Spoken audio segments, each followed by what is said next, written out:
ओम शांति।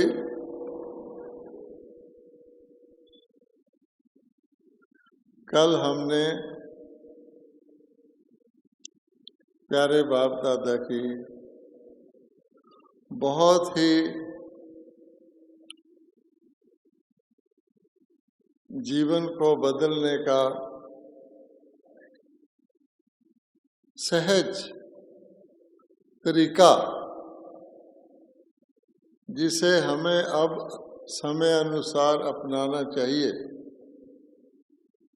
उस पर महावाक्य सुने। सबके मन में वो महावाक्य फ्रेश हैं। तो बाबा ने कहा हुआ है कि मंथन करने से, ज्ञान का मंथन करने से आप उसको अपना सकते हैं, अपने जीवन में ला सकते हैं। तो आइए हम कल की मुरली का मंथन करते हैं मिलजुल कर। ये तो आपको पता ही लग गया होगा कि पहले ये मुरली 30 जनवरी 2010 को चली थी और राजस्थान ग्रुप के आगे ही चली थी। आप में से कौन कौन हैं जो 2010 में ये मुरली सुनने के लिए मधुबन आए थे? कोई हैं? हैं? कुछ हैं। तो आपको भी ये मुरली नई ही लगी होगी, और जो नए आए हैं उनके लिए ही बाबा ने इसको रिवाइज किया। तो मुरली का मुख्य विषय था चारों ही सब्जेक्ट्स में स्वमान के अनुभवी स्वरूप बनकर अनुभव की अथॉरिटी को कार्य में लगाओ। ज्ञान की हर सब्जेक्ट से एक स्वमान प्राप्त होता है और उस स्वमान को अनुभव करने से हम अनुभव की अथॉरिटी बन जाते हैं। फिर वो हमारे जीवन का, योगी जीवन का एक हिस्सा बन जाता है। तो उसके परिणाम स्वरूप हम बिना बोले, बिना कोई स्पेशल प्रोग्राम बनाए, आगे की धारणा, आगे का योग, आगे के गुणों से संपन्न और नेचुरल सेवा करने लगते हैं। तो आइए इस मुरली को बाबा के शब्दों में सुनते हैं। आज ब्राह्मण संसार के रचयिता सब अपने आप को उसी स्वरूप में ले आए जो कल हमने सुना। आज ब्राह्मण संसार के रचयिता बाप दादा अपने चारों ओर के ब्राह्मण संसार को देख रहे हैं और हमको तो सामने ही देख रहे हैं। हर एक ब्राह्मण सारे संसार में विशेष आत्मा है। तो बाबा ने हम सबको क्या सर्टिफिकेट दिया कि सारी दुनिया की जितनी भी आत्माएं हैं उनमें हर एक ब्राह्मण बच्चा श्रेष्ठ आत्मा है। क्यों? कि कोटों में कोई है। वैसे भी आप गिनती लगाएंगे तो 850 करोड़ आत्माओं में हम कोटों में कोई है। लेकिन क्या कैसे बने? क्योंकि साधारण तन में आए हुए बाप को पहचान लिया।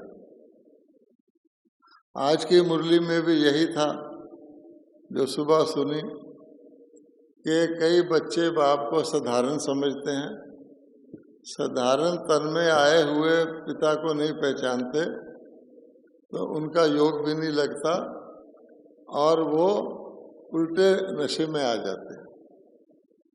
तो इसलिए हमने पहचान लिया बाप दादा भी दिल से, दिल में समाने वाले बच्चों को दिल से दिल का प्यार दे रहे हैं।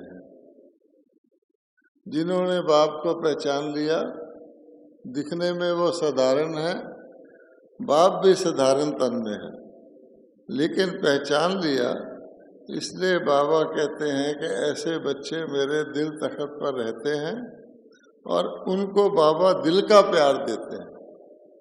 आप सब जानते हैं कि प्यार भी कई प्रकार का दिया जाता है।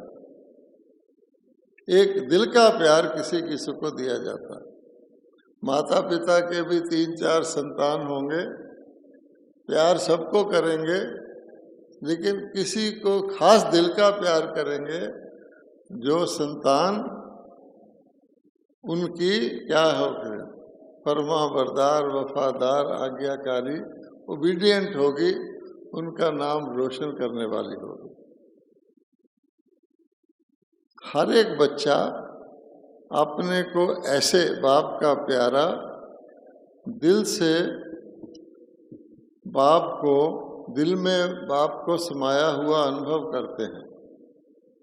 बाप के लिए हर बच्चा अति प्यारा, सर्व का प्यारा है। बाप के लिए हर बच्चा अति प्यारा, सर्व का प्यारा है। आप सभी बच्चों का सर्व आत्माओं के प्रति चैलेंज है कि हम योगी जीवन वाले हैं।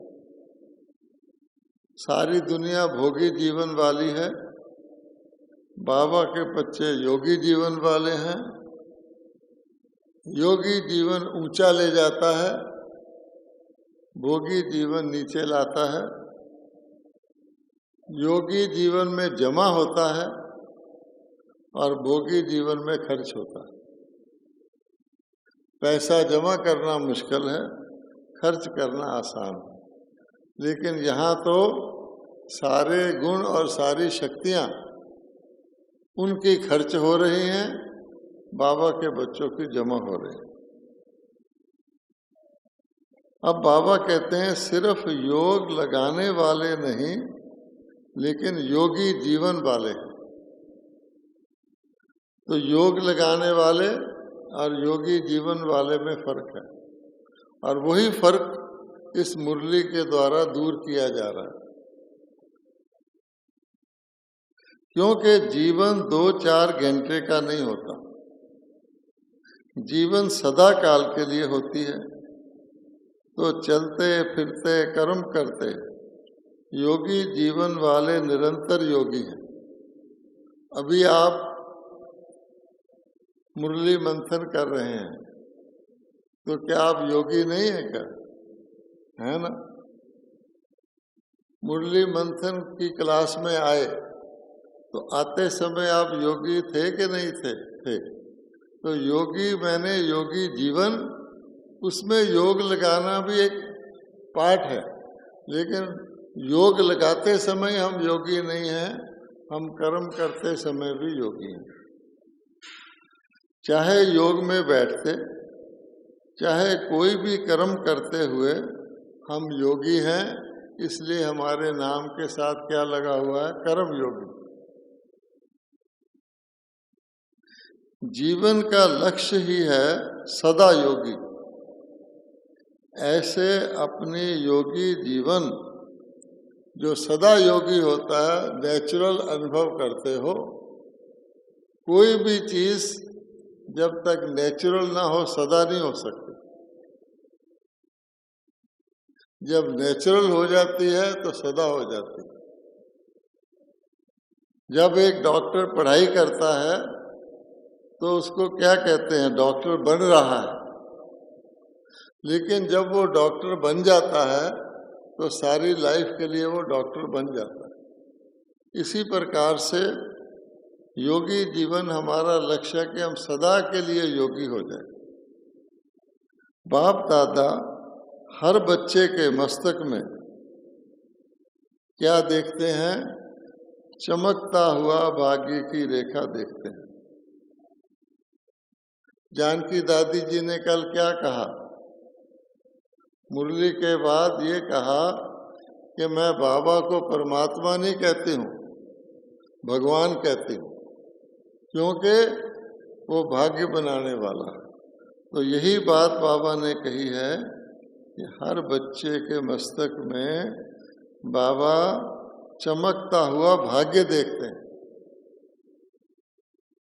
मेरा हर बच्चा सोमानधारी और स्वराज्य अधिकारी है। सोमानधारी और स्वराज्य अधिकारी है। तो हमको समान कितने मिले हुए हैं? आपको पता है कि जो बाबा के गुण और शक्तियां हैं, हम उन सब के मास्टर हैं।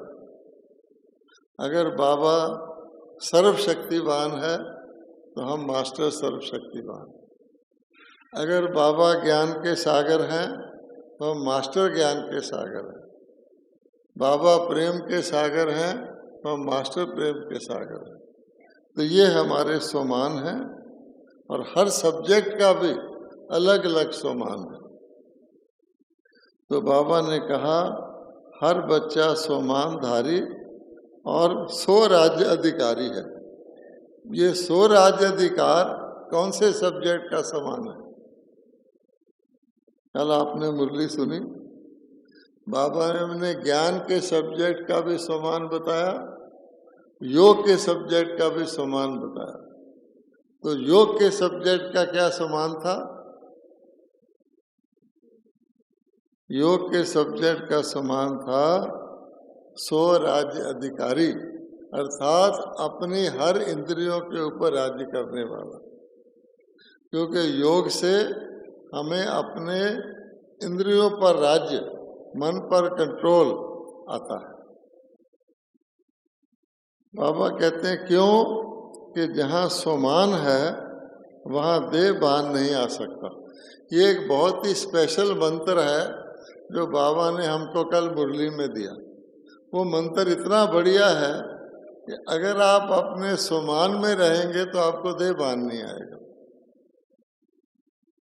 अर्थात आप 24 घंटे हर परिस्थिति में, हर सिचुएशन में, हर वातावरण में देह भान से मुक्त रह सकते हैं, नाचते रह सकते हैं, उड़ते रह सकते हैं। क्योंकि अगर आप अपने सोमान में, कैसे? जैसे हम नेचुरल देह भान में रहते हैं 63 जन्म से, तो आपको देह भान को याद करने की जरूरत तो नहीं पड़ती। आपको देह और देह से संबंधित चीजें सपने में भी याद रहती। इसी प्रकार से अगर हम अपने ज्ञान के सोमान में, योग के सोमान में, धारणा के सोमान में, सेवा के सोमान में रहेंगे तो आपको देह याद आएगी? नहीं। एक राजा राजा बन गया, अब वो राजा राज सिंहासन पे बैठता है, तो राजा को राजा याद आएगा या देह याद आएगी? अपनी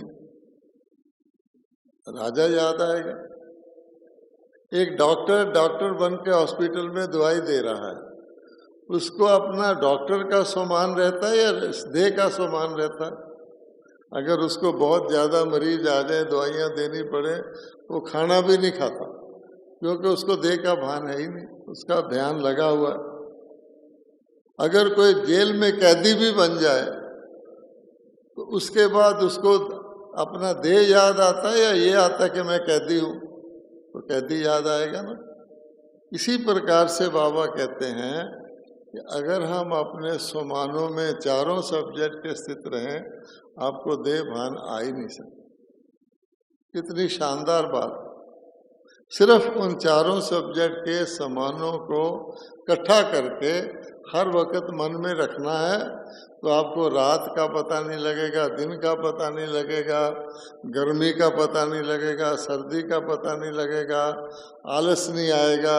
सुबह 3 बजे हैं या 12 बजे हैं, 4 बजे हैं, आप अपने सोमान में रहें। आप बिल्कुल ठंडे पानी से भी नहा लेंगे, आपको फील नहीं होगा। ये हमने अनुभव किया हुआ है। जो ही देह भान में आएंगे आपको सब चीजें आ जाएंगी। मान लो रात के 12 बजे तक पिछली रात आप कुछ सेवा करते रहे, सो गए, अब सुबह आपकी आंख कितने बजे खुलेगी? क्या ख्याल है? जितने बजे रोज खुलती है उतने बजे खुलेगी, या क्योंकि आप रात को 12 बजे सोएगी तो लेट खुलेगी? नहीं, जितने बजे रोज उठते उतने बजे खुलेगी, क्योंकि अभ्यास है। आप सो नहीं सकते ज्यादा, लेकिन आंख खुलने के बाद जब आपको याद आएगा, अरे मैं तो रात के 12 बजे सोया था, मैं थका हुआ हूं, आप थक जाओ। इसलिए बाबा कहता है कि जो कहा गया है कि गर्मी सर्दी हानि लाभ उस्तत निंदा मान अपमान से ऊपर रहो, उसका यही तरीका है कि देह भानना है। तो फरिश्ता जो होता है उसको कभी फील होता है मैं थक गया? नहीं, क्योंकि वो देह भान में नहीं होता। तो इसलिए एक तो बाबा कहते हैं वैसे ही फरिश्ते का अभ्यास करो, और एक सोमान में रहो। तो ये खास बात नोट करने की है, क्योंकि आगे चलकर मुरली में बाबा ने इसका तरीका बताया। क्या कह रहे हैं? बाबा कह रहे हैं कि जहां सोमान है वहां देह भान नहीं आ सकता। आदि से अंत तक, अब तक बाप दादा ने हर बच्चे को भिन्न भिन्न सोमान दिए हैं। अगर अभी भी सोमानों को याद करोगे तो एक एक सोमान की माला फेरते जाओगे तो अनेक सोमान स्वरूप बनकर सोमान में लवलीन हो जाएंगे, आपको देह भान नहीं आएगा। मान लो हमारी सभा में से दादी जानकी जी को 3 बच्चों को प्राइज दे रहे हैं जो क्लास में सबसे पहले आए थे, मान लो, और यहाँ दादी जी आके कहते हैं कि ये 3 जो है उनके नाम बोलते हैं, आप स्टेज पर आ जाओ। तो आपको जो जिनके नाम लिए जाएंगे उनको देह भान आएगा? नहीं आएगा। वो खुशी खुशी जाएंगे कि हमें यहाँ दादी जी हमें प्राइज देने वाली। अगर किसी दूसरे को कहो स्टेज पर आ जाओ तो उसको देह भान आएगा, चलते हुए लगेगा मैं सीढ़ी चढ़ रहा हूँ। क्यों? क्योंकि देह भान में। तो जो ही सोमान मिला देह भान खत्म। इसीलिए बाबा कह रहे हैं, लेकिन बाप दादा को एक बात बच्चों की अब तक भी अच्छी नहीं लगती कि इतने सोमान दिए हैं, एक भी सोमान में खो जाएंगे तो आप देह को भूल जाएंगे। आप सबको अनुभव है, जिस वक़्त बाबा आपकी रस्सी खींचता है या कोई खास आपको अनुभव होता है, आपको देह भान नहीं रहता। आप योग भट्टी करके बाहर निकलो, गेट पर खड़े हुआ देखेगा कि इसका चेहरा चमक रहा, रोज नहीं चमकता, क्योंकि कुछ प्राप्ति है। तो बाबा कहते हैं इतने मैंने सम्मान दिए। अरे ब्राह्मण सबसे श्रेष्ठ, पहले तो कहा। बाप दादा को फिर ये अच्छा नहीं लगता कि बच्चे कहते हैं, कौन सी बात कहते हैं कि हमें सोमान में स्थित होने में कभी कभी मेहनत लगती, अपने ही सोमान में स्थित होने में मेहनत लगती है, अर्थात हम अपने सोमान में नेचुरल नहीं रहते। चाहते हैं लेकिन कभी कभी मेहनत लगती है। तो सर्वशक्तिवान बाप बच्चों की मेहनत को देख नहीं सकते, क्योंकि जहाँ मोहब्बत होती है वहाँ मेहनत नहीं होती, और जहाँ मेहनत है वहाँ मोहब्बत की कमी है।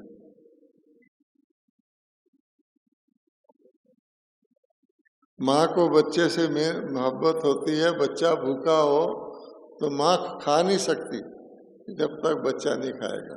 बाप तो ऑलमाइटी है, कहते हैं मेरे सर्वशक्तिवान के बच्चे, इतना रोज उनको सम्मान देता हूँ, फिर वो कहे मैं सम्मान में स्थित होने में मेहनत लगती है, तो मोहब्बत नहीं है।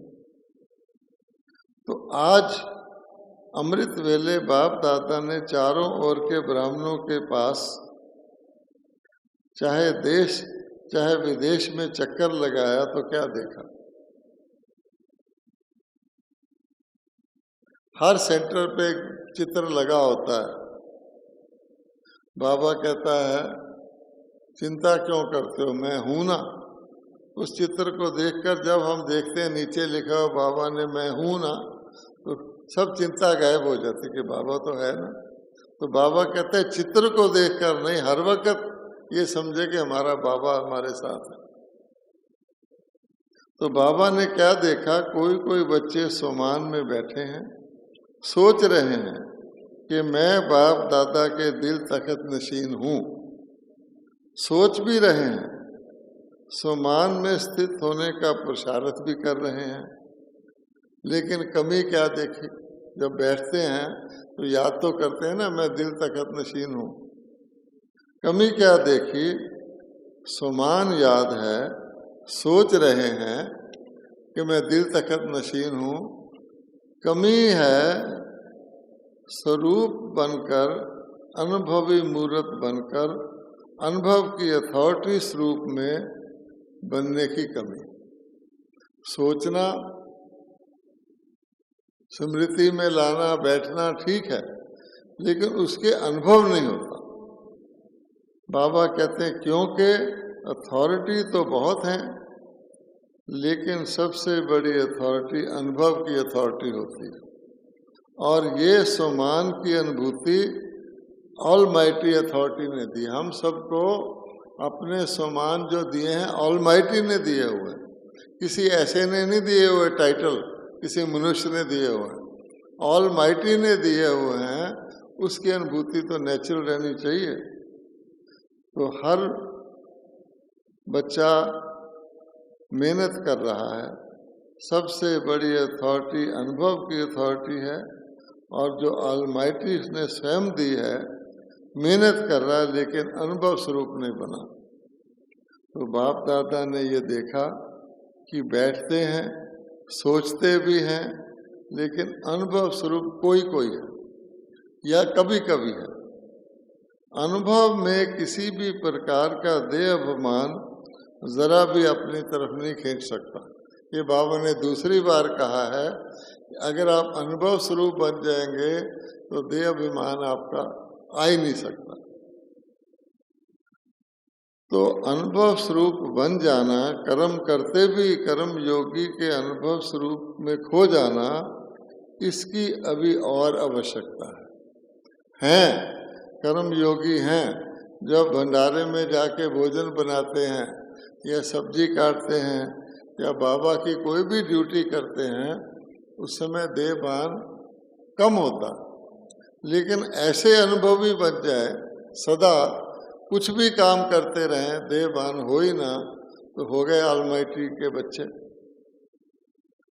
तो स्वरूप में स्थित हो जाना, हर बात में, हर सब्जेक्ट में अनुभवी स्वरूप बनना, चाहे ज्ञान, योग, धारणा और सेवा, चार ही सब्जेक्ट में अनुभव स्वरूप बनना।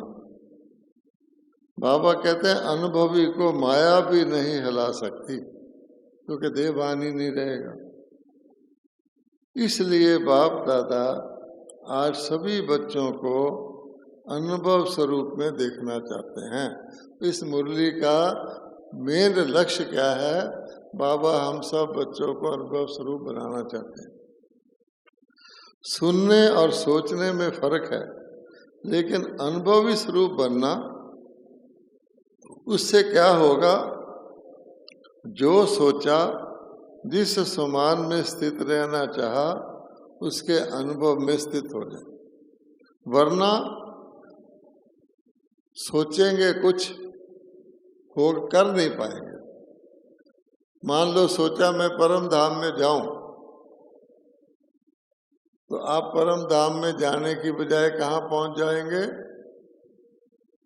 राजस्थान में अपने घर में पहुंच जाएंगे। क्या हुआ भाई? क्योंकि सोचने और करने में फर्क है।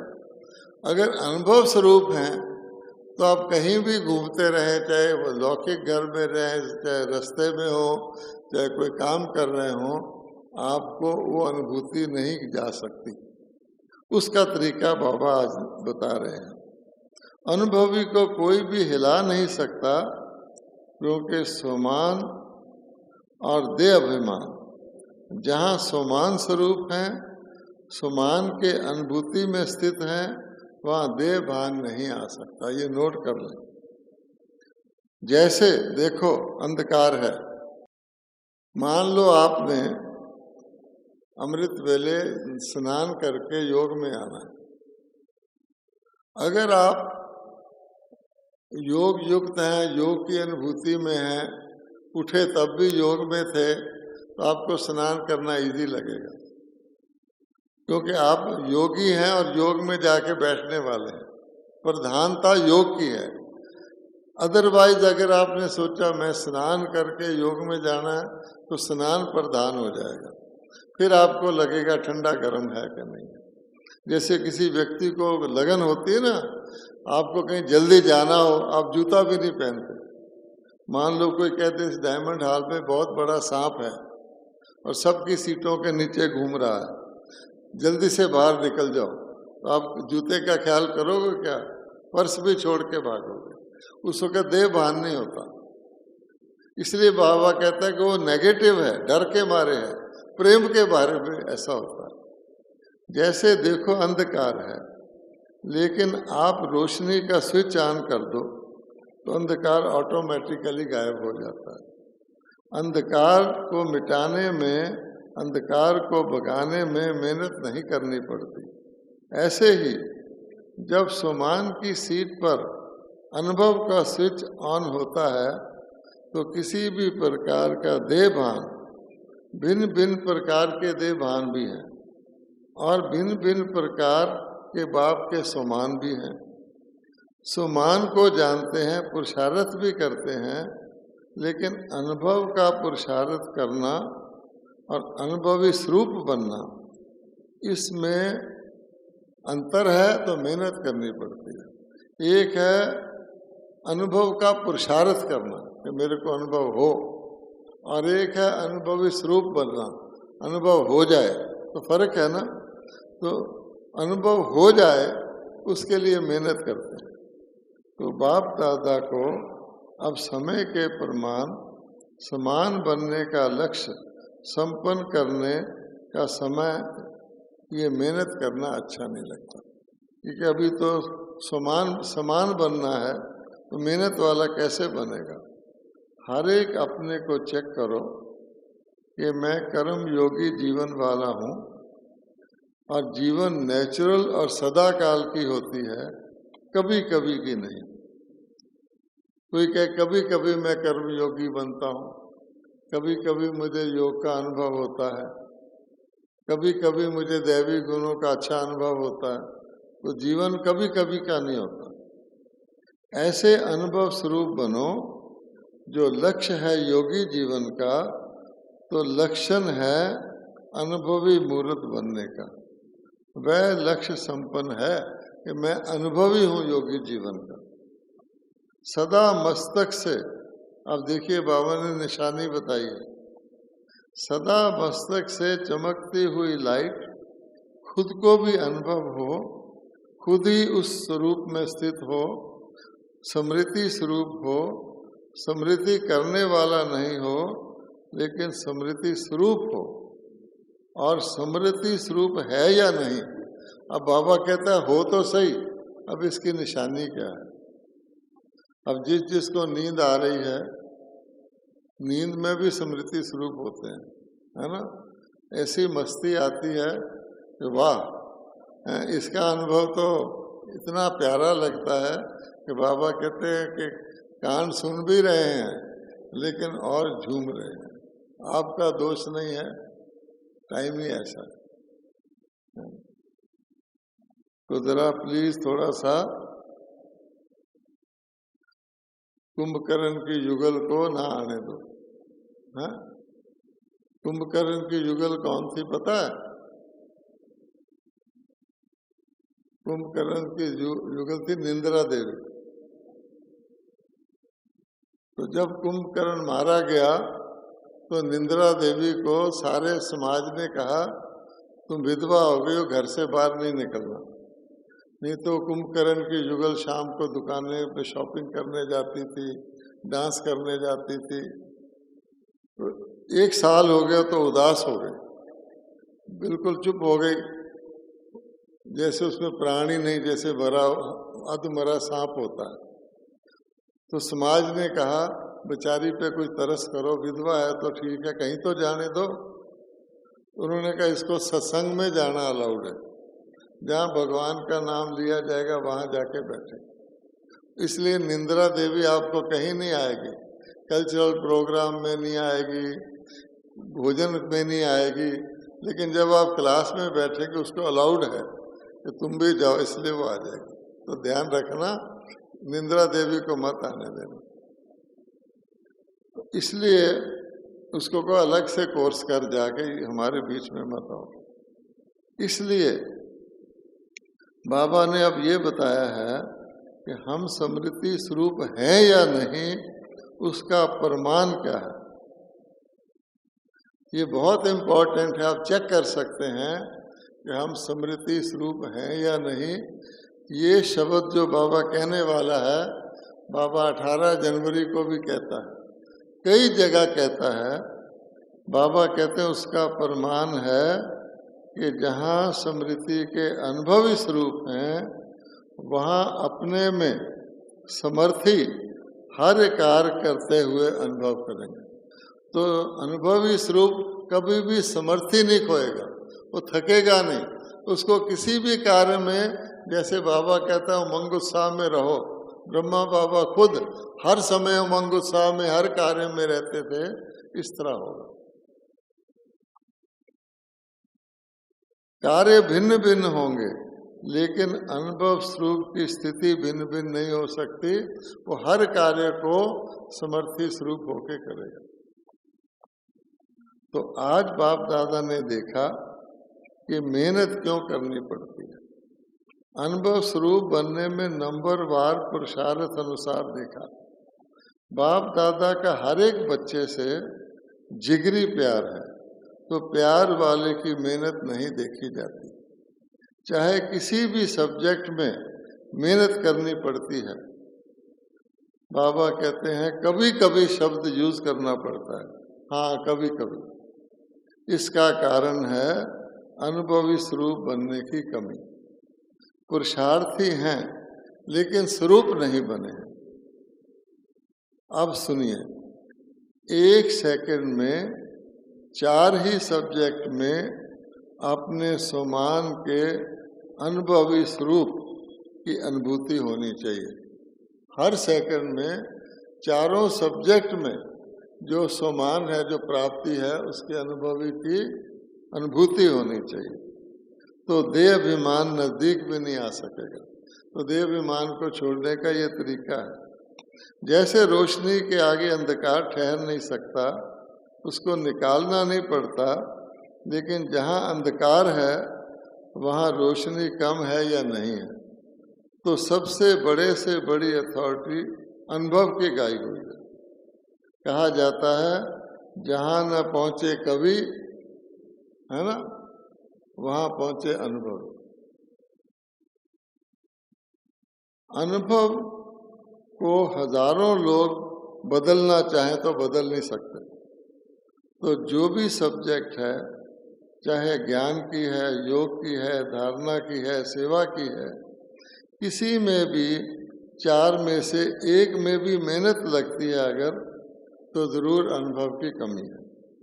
सेवा की सफलता में, अब हर एक की बाबा बता रहे, सेवा की सफलता में, धारणा में, स्वभाव संस्कार के परिवर्तन में, योग में भी अचल रहने की अवस्था में, योगी जीवन की अनुभूति करने में जहाँ मेहनत लगती है या कभी कभी कहते हो, तो इसका अर्थ है इस सब्जेक्ट के आप अनुभवी मूर्त नहीं बने। अनुभव कभी कभी नहीं होता, नेचुरल नेचर हो जाती है। तो अभी सुना मेहनत करने का कारण क्या है। आपको अनुभव होगा कि जिस समय अनुभव की सीट पर सेट होते हो, किसी भी वरदान के स्वरूप में अनुभवी बन के अनुभव करते हो, उस समय आपको मेहनत नहीं करनी पड़ती, नेचुरल अनुभूति होती है। सबको अनुभव है कभी ना कभी, जब बाबा आपकी रस्सी खींचता है आपको शरीर का महसूस भी नहीं होता, दिल भी नहीं करता वापस शरीर में आए। इसलिए अभी समय प्रमाण सब कुछ अचानक होना है। ऐसे नहीं कि हम हर बारी डायमंड हॉल में आके आराम से बैठ के मुरली मंथन करेंगे। बाबा टाइम बता रहा है। बाबा कहते हैं सब कुछ अचानक होना है, बता के नहीं होना है। और ये तो बाबा ने सबको ने सुना होगा, बड़ी अच्छी बात कही है। इकट्ठे एक समय अनेकों की टिकट कट रही है, ठीक है ना। जब औरों की कट रही है तो हमारी भी कटेगी या नहीं? या हम सोचते हैं औरों की कट जाएगी, हमारी नहीं कटेगी। तो ऐसे समय के लिए आप एवर रेडी हो। ये तो नहीं कहेंगे कि पुरुषार्थ कर रहा हूं। एवर रेडी अर्थात कोई भी वरदान या सम्मान का संकल्प किया और स्वरूप बना। इसलिए बाप दादा आज इस बात पर अटेंशन दिला रहे हैं कि किसी भी वरदान को फलीभूत करके वरदान या सम्मान के स्वरूप के अनुभवी बन सकते हो। बाबा कहता बनना ही पड़ेगा। कोशिश कर रहा हूं, ये कहते हो अगर कोशिश भी करनी है तो अभी से करो, क्योंकि बहुत समय का अभ्यास मदद करेगा। पुरुषार्थ नहीं, अनुभवी, क्योंकि अनुभव की अथॉरिटी आप सबको ऑलमाइटी अथॉरिटी ने दी है। दुनिया में तो कोई अनुभव भी नहीं कर सकता, उनको परिचय नहीं है, शक्ति नहीं है। बच्चों को बाबा ने अथॉरिटी दी है। जैसे देह भान के अनुभवी हैं, तो क्या देह भान को याद करना पड़ता है कि मैं फलाना हूं, तो देह भान इतना पक्का हो गया। ऐसे ही देही अभिमानी सोमानधारी स्वराज्य अधिकारी इतना पक्का हो।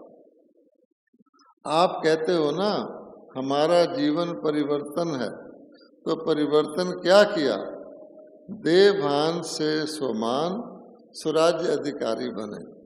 तो चेक करो कि ज्ञान स्वरूप बना हूँ या ज्ञान सुनने और सुनाने वाला बना हूँ। ज्ञान अर्थात नॉलेज। अब सुनिए ज्ञान का सम्मान क्या है। तो नॉलेज का प्रैक्टिकल रूप क्या है? नॉलेज को कहते हैं knowledge is light, knowledge is might. तो ज्ञान का समान स्वरूप क्या है? लाइट और माइट। तो ज्ञान स्वरूप बनना अर्थात जो भी कर्म करेंगे वह लाइट और माइट वाला होगा, अर्थात यथार्थ होगा। इसको कहा जाता है ज्ञान स्वरूप बनना। यानी वो कर्म आपको हल्का बनाएगा और शक्तिशाली बनाएगा। ज्ञान सुनाने वाला नहीं, ज्ञान स्वरूप बनना। ये तो हो गया ज्ञान का सम्मान, ये लाइट और माइट। योग स्वरूप का अर्थ है कर्म इंद्रियों को जीत बनना। तो योग का सम्मान क्या है? हम अपनी कर्म इंद्रियों को अपने कंट्रोल से चलाएं। हर कर्म इंद्रियों पर स्वराज्य अधिकारी, इसको कहा जाता है योग अर्थात युक्ति युक्त जीवन। ऐसे अगर ज्ञान योग का स्वरूप है, अब बाबा कहता है अगर ये दो को आप कर लेंगे तो बाकी ऑटोमेटिक होंगे। ऐसे अगर ज्ञान और योग का स्वरूप है तो हर गुण की धारणा ऑटोमेटिकली होगी। जहाँ ज्ञान है, योग युक्त है, वहाँ गुणों की धारणा ऑटोमेटिकली होगी। सेवा भी हर समय ऑटोमेटिकली होगी। समय अनुसार चाहे मनसा सेवा करें, चाहे वाचा करें, चाहे कर्मना करें, चाहे स्नेह संबंध में करें, सेवा भी हर समय अखंड चलती रहे। तो ज्ञान योग के समान में स्थित हो जाएं तो गुण भी आ जाएंगे और सेवा हर समय चलेगी। संबंध संपर्क में भी सेवा होती है। अब बाबा ने एग्जाम्पल दिया था कि मानो कोई अपने भाई या बहन ब्राह्मण परिवार में थोड़ा सा मायूस है, थोड़ा पुरुषार्थ में डल है, क्योंकि इस वक्त संस्कार के वश है। ऐसे संपर्क वाली आत्मा को अपने आप ने उमंग सा दिलाया, सहयोग दिया, स्नेह दिया, तो ये भी सेवा का पुण्य आपका जमा होता है। गिरे हुए को उठाना ये पुण्य कहा जाता है। तो संबंध और संपर्क में भी सेवा करना ये सच्चे सेवाधारी का कर्तव्य है। सेवा मिले या सेवा दी जाए तो सेवा है, कि केवल वो सेवा नहीं है। सेवा मनसा वाचा कर्मणा संबंध संपर्क में ऑटोमेटिकली होती रहे।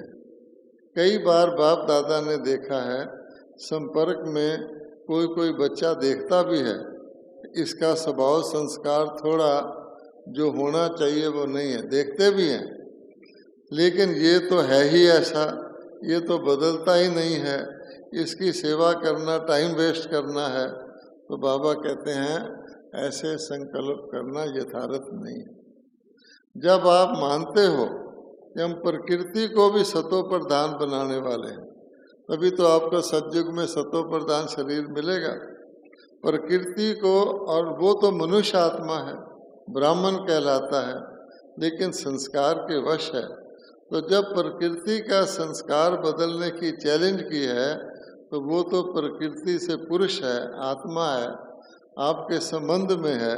तो सच्चा सेवाधारी अपने सेवा का पुण्य कमाने के लिए शुभ भावना अवश्य रखे।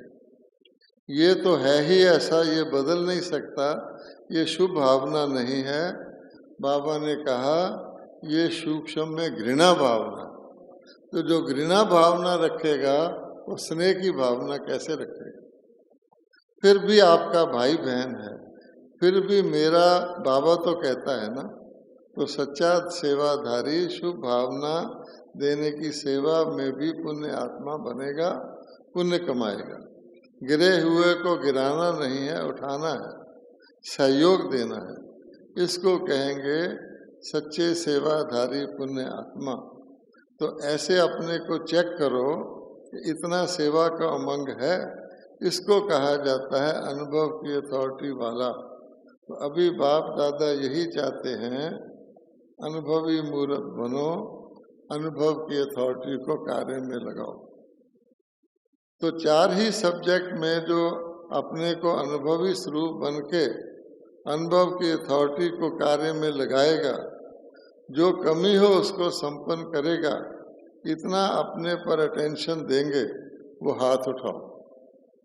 अब बाबा कहता है जो अटेंशन देंगे, कल कहा था, आज तक तो हिम्मत है ना उठाने की, तो जरा अपना दायां हाथ उठाइए तो बाबा शक्ति भी देगा। अगर हाथ ही नहीं उठाएंगे, लॉटरी का टिकट ही नहीं लेंगे तो लॉटरी कैसे निकलेगी? एक बहन नहीं उठा रही है, शाल के अंदर हाथ इतना टाइट किया हुआ है कि बस आपकी मर्जी, अंदर ही उठा दो, चलो शाल पे। इतना अपने पर अटेंशन देंगे, वो हाथ उठाओ। बाबा पूछ रहे हैं मन का हाथ उठा रहे हो ना, शरीर का हाथ नहीं, मन का हाथ उठाओ। मन का हाथ उठाना, क्योंकि शिव बाप दादा शिवरात्रि पर आपका रिजल्ट देखेंगे। मन में कोई की भी कमी का संस्कार हो, अपनी शुभ भावना को कम नहीं करना। उसका संस्कार तो ढीला है, लेकिन वह इतना पावरफुल है क्या जो आपकी शुभ भावना को कम कर दे? उसके लिए आपकी शुभ भावना पावरफुल होनी चाहिए। इसलिए जैसे ब्रह्मा बाप ने क्या नहीं किया, क्या नहीं देखा, जिम्मेवार होते हुए फिर भी सब कुछ देखते करते, ये ढीला है, ये ऐसा है, इतना कर, फिर भी अंत में शुभ भावना शुभ कामना के 3 शब्द सभी को शिक्षा में देखे गए। याद है ना 3 शब्द? स्वयं भी निराकारी, निरंकारी, निर्विकारी, इसी स्थिति में व्यक्त बने। किसी को भी कर्म भोग की फीलिंग नहीं दिलाई। किसी ने समझा था क्या इनका कर्म भोग समाप्त हो रहा है? क्या हो गया? व्यक्त बन गए बात करते करते। ऐसे ब्रह्मा बाप समान फरिश्ता भव का वरदान जो बाप ने करके दिखाया, तो फॉलो ब्रह्मा बाबा, ब्रह्मा बाप से प्यार रहा। अभी भी चाहे साकार में कईयों ने नहीं देखा, लेकिन व्यक्त बाप के रूप में भी स्नेह सबका है, क्योंकि व्यक्त बाप दादा हमें व्यक्त मुरलियों के द्वारा 1969 18 जनवरी से अब तक पालना दे रहे हैं। बाप दादा दोनों से स्नेह है। देखा गया है कि स्नेह की सब्जेक्ट में मेजॉरिटी बच्चे पास हैं। स्नेह ही चला रहा है, चाहे धारणा नहीं भी हो, किसी भी सब्जेक्ट में कमी भी हो, लेकिन स्नेह की सब्जेक्ट में मेजॉरिटी सभी पास है। स्नेह चला रहा है। आप सभी क्यों आए हो, किस विमान में आए हो यहाँ? तो स्नेह के विमान में पहुंचे हो ना। तो बाप दादा का भी लास्ट बच्चे से भी प्यार है, कैसा भी है, लेकिन प्यार में पास है, क्योंकि बाप का हर बच्चे के प्रति दिल का प्यार है, क्योंकि चाहे कैसा भी है मेरा है। जैसे माँ बाप का बच्चा कैसा भी हो लौकिक में, तो मेरा है। तो जैसे आप कहते हो मेरा बाबा, तो बाप क्या कहते हैं? मेरे बच्चे। ऐसी शुभ भावना आपस में परिवार की भी होनी चाहिए। अब बाबा ने आपस में हमारी भावना को कहा, स्वभाव नहीं देखो। बाप दादा जानते हैं कि भाव स्वभाव हैं, लेकिन भाव स्वभाव प्यार को खत्म नहीं करें, संबंध को खत्म नहीं करें, कार्य को सफल कम करें, ये राइट नहीं है। कि बाबा का जो सेवा का कार्य है, भाव स्वभाव के कारण हम उसमें सहयोग कम दें या ना दें। परिवार है, और कौन सा परिवार है? प्रभु परिवार है, तो परमात्म परिवार है। इसमें कोई भी कारण से प्यार की कमी नहीं होनी चाहिए। शास्त्रों में भी दिखाते हैं, कौरव पांडव आपस में लड़ते थे, शाम को इकट्ठे होकर बैठते थे, वो तो कथा सुनाते हैं। ऐसे है प्यार की कमी। प्यार अर्थात शुभ भावना जरूर हो। तो प्यार का स्वरूप क्या है? शुभ भावना रखें। कैसा भी है, परमात्म परिवार है, अपना सहयोग उसको देना बंद नहीं करें। तो जिसने माना कि मैं प्रभु परिवार का हूँ, तो परिवार का अर्थ ही होता है प्यार। अगर परिवार में प्यार नहीं है तो परिवार नहीं है। इसलिए आज क्या पाठ पढ़ा, क्या पाठ पक्का किया? हर आत्मा से शुभ भावना और शुभ भाव रखना। ये तो ठीक है, हम सबको हर आत्मा से शुभ भाव और शुभ भावना रखनी है। जो कम से कम इतना पाठ बाबा का पढ़ा, वो दायां हाथ उठाओ। हर एक आत्मा से उसका भाव स्वभाव नहीं देखना, शुभ भाव और शुभ भावना रखनी है। हम ईश्वरी परिवार के हैं। ये परमात्म परिवार एक का और एक ही समय होता है। इतना बड़ा परिवार परमात्मा के सिवाय और किसी का हो नहीं सकता। यह है ईश्वरी परिवार। तो चेक करना, क्योंकि ये भी पुरुषार्थ में विघ्न पड़ता है। तो जब विघ्न मुक्त होंगे तभी अनुभवी मूर्त बन सकेंगे, और अनुभव की अथॉरिटी द्वारा सभी को अनुभवी मूर्त बना सकेंगे। ओम शांति। तो ठीक है, खास बाबा ने क्या कहा कि ज्ञान की सब्जेक्ट से लाइट और माइट हमको मिलती है।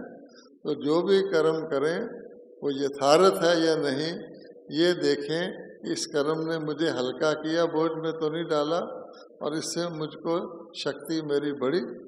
और योग की सब्जेक्ट से हम इंद्रिय जीत बनते हैं, हर एक इंद्रिय पर कंट्रोल होता है। इन दोनों सब्जेक्ट के अनुभव की अथॉरिटी बनेंगे तो दैवी गुण आप ही धारण होंगे और सेवा अपने आप होगी। ये अच्छी तरह नोट करके अपने जीवन में लाके अनुभव की अथॉरिटी बन के चलेंगे।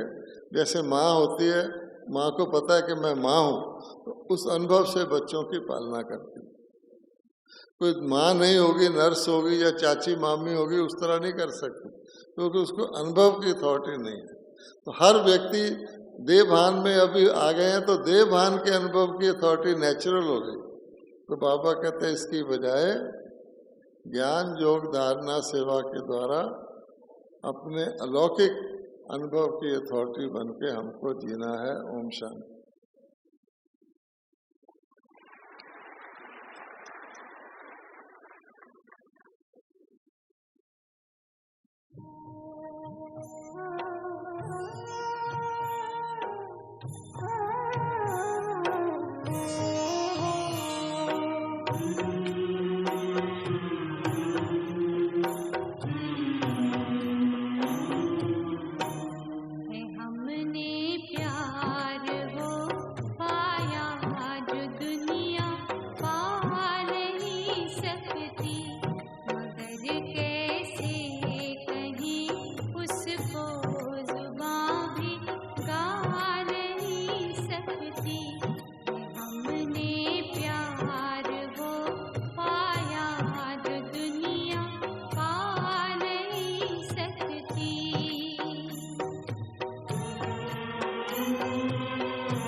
मुस्कान